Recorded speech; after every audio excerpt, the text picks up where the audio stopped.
As mulheres, Vamos elas lá. são muito acostumadas desde cedo a irem no ginecologista. É uma coisa que, cara, desde pequenininhas ali, às vezes até antes da primeira menstruação, mas a grande maioria das mulheres depois da primeira menstruação consultam ali a ginecologista, fazem consultas, tem esse acompanhamento ao longo da vida.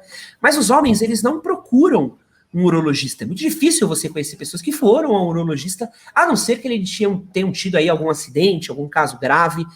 Por que você acredita que esse comportamento ainda exista nos dias de hoje, doutor?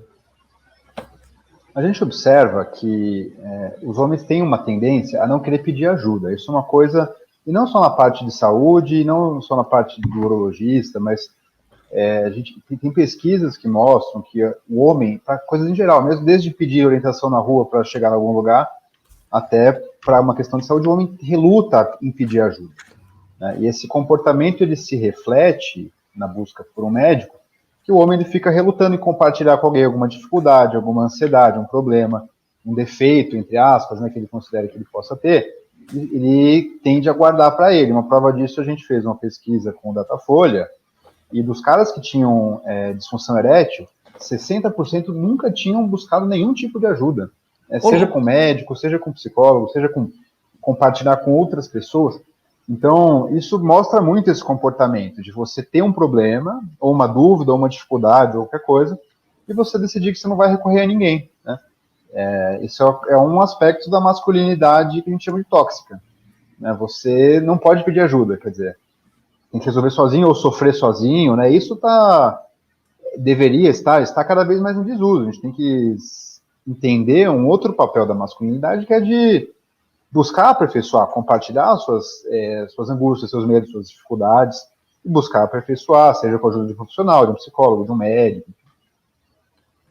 Qual que seria a vantagem, assim, de eu ter um acompanhamento mais recorrente com o urologista? Você acha que isso ajudaria, por exemplo, a desmistificar alguns mitos que a gente tem sobre o nosso corpo? Ajudaria no combate de alguma coisa, por exemplo, como uma fimose, que um cara às vezes cresce sem saber que o que ele tem no corpo é uma fimose ou não? Como que você vê que esse acompanhamento mais próximo de um médico um pouco mais cedo poderia ajudar no desenvolvimento de um homem?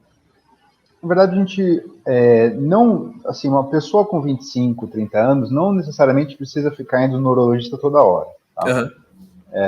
O que a gente tem é o seguinte, então, nas fases iniciais de desenvolvimento, até o final da adolescência, é ideal ser acompanhado por um pediatra. Então, por exemplo, a questão da fimose, um bom pediatra vai detectar isso a tempo e vai encaminhar o paciente para um urologista quando perceber que isso é uma coisa que incomoda, né? A partir dos 40, 45 anos de idade, a gente recomenda acompanhamento de rotina com o urologista, até para prevenção de doenças, por exemplo, câncer de próstata, né?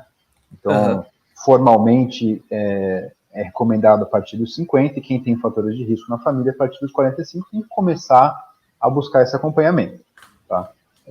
E, claro, entra, né, com 30, 35, entra na questão de você ter queixas e não dar vazão para essas queixas, né? Então, a pessoa ter, por exemplo, uma coisa que incomoda com relação ao pênis ou relação à sexualidade, quanto antes ela buscar ajuda, menos isso vai virar um estigma, um tabu, um trauma, né? Se você desmistificar e buscar uma solução rápida, às vezes é muito mais simples do que você imagina, né? Por exemplo, tem homens que têm pênis curvo, por exemplo, né? Que realmente só depois de começar a ereção que a pessoa percebe isso. E fica muitos anos ali sozinho, incomodado com isso, nunca procurou um uro, quer dizer, e é um problema que tem solução, né? Da mesma forma, não conseguir urinar bem por causa da fimose, ou não conseguir expor o pênis, fazer a higiene adequada, são coisas que ninguém tem que ficar sozinho lidando com esse problema, muito mais simples do que você imagina de resolver.